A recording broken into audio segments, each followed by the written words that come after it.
Agilus Diagnostics। एक company थी futures exchange, short में FTX। एक समय तक इसकी वैल्यू लगभग 3 लाख करोड़ रुपए थी। रोजाना 1 से 1.5 लाख करोड़ तक का कारोबार होता था। फिर एक दिन गुब्बारा फूट गया। पता चला कंपनी फ्रॉड कर रही है, पैसा लगाने वालों के साथ धोखा हो रहा है। फिर कुछ ही दिनों में FTX घुटनों पर आ चुकी थी, दिवालिया होने की अर्जी डालनी पड़ी। इसके साथ ही FTX के फाउंडर और क्रिप्टो किंग के नाम से मशहूर सैम बैंकमैन-फ्रीड का साम्राज्य भी ढह गया। 31 साल का नौजवान, जिसे अगला वॉरेन बफेट कहा जाता था, जिसके दिमाग का दुनिया लोहा मानती थी, जिसके साथ तस्वीर खिंचाने में राष्ट्रपति और पॉप स्टार्स फक्र महसूस करते थे, वो जेल की सलाखों के पीछे पहुंच गया। 2 नवंबर को न्यूयॉर्क की एक अदालत ने फ्रीड को दोषी ठहरा दिया है। मार्च 2024 में उसको सजा सुनाई जाएगी। इसके साथ ही अर्श से फर्श तक के सफर का एक चक्र पूरा हो जाएगा। तो आज हम जानेंगे फ्रीड की कहानी क्या है, FTX अचानक कैसे डूब गई और फ्रीड का अब क्या होगा। क्रिप्टो किंग के बाद चलेंगे इजराइल, जानेंगे गाजा में चल रही जंग में अब क्या हुआ। नमस्कार, मेरा नाम दिव्यांशी सुमराव है। आप देखना शुरू कर चुके हैं लल्लन टॉप का अंतर्राष्ट्रीय प्रसंगों से जुड़ा रोजाना का कार्यक्रम दुनियादारी, जहां आज कहानी क्रिप्टो किंग की।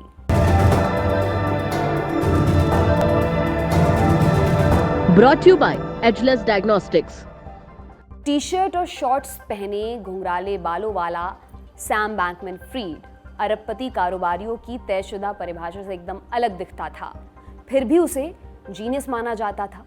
30 की उम्र में वो दुनिया के सबसे अमीर लोगों की लिस्ट में शामिल हो चुका था। महज 3 बरस में उसकी कंपनी FTX सबकी जबान पर छा चुकी थी।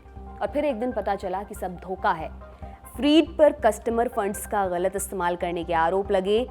माने उसकी कंपनी में लोगों ने जो पैसा लगाया उसका इस्तेमाल कहीं और हो रहा था, वो भी बिना ग्राहकों की इजाजत के। जब रिपोर्ट बाहर आई तब लोगों ने अपना पैसा निकालना शुरू किया, जिसके चलते फ्रीड की नेटवर्थ एक दिन में 94% तक गिर गई। नवंबर 2022 में एक दिन में 1,26,000 करोड़ रुपए से घटकर लगभग 8,000 करोड़ रुपए पर पहुंच गई थी। ब्लूमबर्ग के मुताबिक इससे पहले आज तक दुनिया के किसी भी अरबपति ने एक दिन में इतनी संपत्ति नहीं गंवाई थी। लेकिन ये हुआ कैसे? फ्रीड कैसे इतना अमीर बना और फिर अचानक से सब कैसे ढह गया? पूरी कहानी बताएंगे, पर पहले कुछ नाम और कुछ टर्म्स हम समझ लेते हैं। Number 1, crypto currency. ये ऐसी करेंसी होती है जो सिर्फ ऑनलाइन मौजूद होती है। भौतिक रूप से इसका कोई सिक्का या नोट नहीं होता। इसकी वैल्यू घटती बढ़ती रहती है। उदाहरण के लिए बिटकॉइन, इथेरियम, डॉज कॉइन आदि। ये भी एक तरह की डिजिटल करेंसी, लेकिन इनको रेगुलेट करने वाली कोई संस्था नहीं है। बहुत कम देशों में क्रिप्टो करेंसी को कानूनी मान्यता मिली हुई है। नंबर 2, FTX और बाइनेंस। अगर आप या आपका कोई जानने वाला क्रिप्टो करेंसी की खरीद बिक्री करता होगा तो आपने ये नाम जरूर सुने होंगे। दोनों ही अलग अलग कंपनियां हैं जो ग्राहकों को डिजिटल करेंसी में ट्रेडिंग करने की सुविधा देती हैं। अगर आप भारत में इनके जरिए डिजिटल करेंसी खरीदना चाहते हैं तो आपको पहले भारतीय रुपयों से डॉलर खरीदने होंगे, फिर उसके बाद आप उन डॉलर से कोई डिजिटल करेंसी खरीद सकते हैं। FTX के मालिक सैम बैंकमैन-फ्रीड थे, जबकि बाइनेंस को चांगपेंग झाओ चलाते हैं। दोनों कंपनियां एक दूसरे की कॉम्पिटिटर्स हैं। Number 3, FTT। ये FTX का अपना क्रिप्टो करेंसी टोकन है। इसका इस्तेमाल ट्रेडर्स, ट्रांजैक्शन फी, पेमेंट आदि के लिए किया जाता है। Number 4, Alameda research. ये सैम बैंकमैन-फ्रीड की ही कंपनी है, 2017 में बनाई गई थी। FTX बनाने से पहले ये भी एक क्रिप्टो करेंसी ट्रेडिंग फर्म है। अब आ जाते हैं कहानी पर। सैम बैंकमैन-फ्रीड की पैदाइश कैलिफोर्निया की है। उसके mummy papa Stanford law school में पढ़ाते हैं। फ्रीड ने प्रतिष्ठित मैसाचुसेट्स इंस्टीट्यूट ऑफ टेक्नोलॉजी यानी कि MIT से पढ़ाई की, फिजिक्स में डिग्री ली, फिर जेन स्ट्रीट कैपिटल में नौकरी करने लगा। वहाँ से जो कमाई होती उसका आधा हिस्सा चैरिटी में दे देता।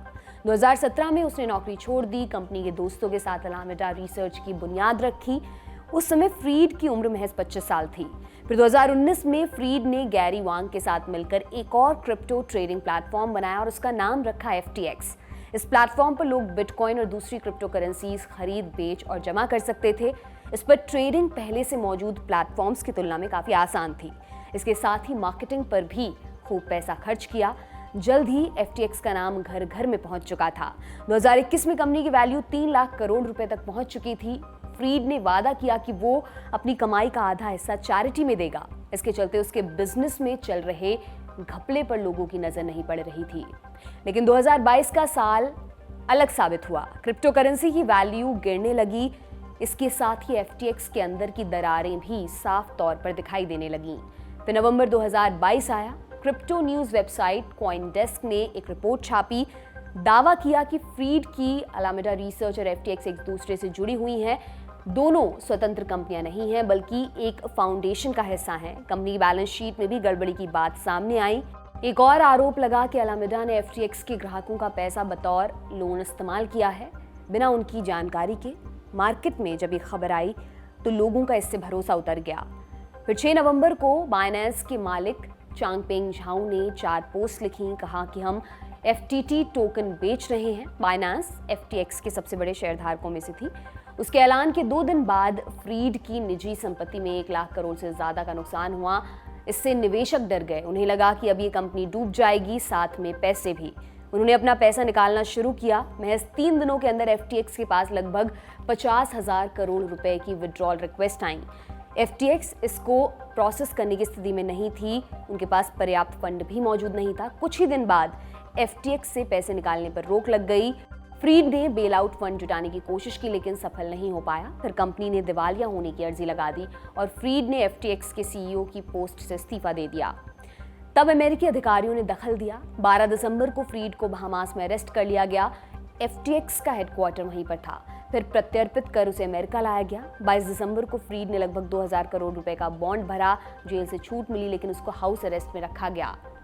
जनवरी 2023 में कानूनी प्रक्रिया शुरू हुई। सैम ने अपने आप को बेकसूर बताया, एक ब्लॉग लिखा, दावा किया कि सारी गड़बड़ी किस्मत और क्रिप्टो मार्केट में आई गिरावट की वजह से हुई। सैम के खिलाफ आरोप क्या क्या थे ये भी आपको बताते हैं। ट्रायल के दौरान प्रोसिक्यूटर्स ने कहा फ्रीड ने कस्टमर के पैसों का निजी इस्तेमाल किया बहामास में एक लग्जरी लाइफ बिताने के लिए। उसने 2020 में अमेरिका के राष्ट्रपति चुनाव से पहले जो बाइडेन और डोनाल्ड ट्रंप दोनों की पार्टियों को चंदा दिया था। उसका इरादा क्रिप्टो ट्रेडिंग से जुड़े नियमों को लचीला बनाना था। फ्रीड ने ये माहौल बनाया कि उसकी कंपनी सबसे सुरक्षित है। उसकी वजह से अमेरिका के 90 निवेशकों को 9,000 करोड़ रुपए से अधिक का नुकसान हुआ। आखिर में फ्रीड के खिलाफ फ्रॉड और मनी लॉन्ड्रिंग के 7 चार्जेस लगाए गए। फिर अगस्त 2023 में फ्रीड की एक्स गर्लफ्रेंड कैरोलिन एलिसन ने हैरेसमेंट का आरोप लगाया। एलिसन एक समय अलामेडा रिसर्च की कमान संभाल रही थी। धांधली का पता चलने के बाद वो भी जांच की जद में आई। फिर वो फ्रीड के खिलाफ गवाही देने के लिए तैयार हो गई। जब एलिसन ने हैरेसमेंट का आरोप लगाया तब फ्रीड को हाउस अरेस्ट से निकालकर जेल भेज दिया गया। फ्रीड के खिलाफ गवाही देने वालों में एलिसन के अलावा गैरी वोंग भी शामिल था। वोंग FTX का को-फाउंडर था। एलिसन और वांग ने अपनी सजा कम कराने के एवज में गवाह बनना स्वीकार किया था। फिर अक्टूबर 2023 में न्यूयॉर्क की अदालत में फ्रीड के खिलाफ ट्रायल शुरू हुआ। फ्रीड ने सभी आरोपों से इनकार कर दिया। कहा, हम अपने कस्टमर्स को कोई नुकसान नहीं पहुंचाना चाहते थे, जो किया गुड फेथ ने किया। फ्रीड ने बाइनेंस पर FTX के खिलाफ कैंपेन चलाने का आरोप लगाया। फेडरल प्रोसिक्यूटर्स ने फ्रीड के दावों को खारिज किया। क्लोजिंग आर्ग्यूमेंट में कहा गया उसने पैसे लिए, उसे पता था कि ये गलत है, फिर भी उसने ऐसा किया क्योंकि उसे लगता था कि वो सबसे चालाक और बेहतर है और बचने का रास्ता निकाल सकता है। 2 नवंबर को जूरी ने फ्रीड को दोषी ठहरा दिया। सजा 28 मार्च 2024 को सुनाई जाएगी। उसे 115 वर्षों तक के लिए जेल भेजा जा सकता है। फ्रीड के चैप्टर को यहीं पर विराम देते हैं। अब इजराइल हमास जंग की अपडेट्स जान लेते हैं। हमास के हमले के बाद शुरू हुई जंग 28वें दिन भी जारी है। अब तक कितना नुकसान हो चुका है? इजराइल का दावा, हमास के हमले में 1400 से अधिक इजरायली नागरिक मारे जा चुके हैं। इनमें 338 सैनिक हैं। जमीनी हमले में जान गंवाने वाले सैनिकों की संख्या 23 तक पहुंच गई है। गाजा की हेल्थ मिनिस्ट्री का दावा, इजराइल के हमले में 9000 से अधिक फिलिस्तीनी मारे जा चुके हैं। हमास को हुए नुकसान का स्पष्ट आंकड़ा सामने नहीं आया है, हालांकि उसके कई बड़े कमांडर्स की मौत की पुष्टि हुई है।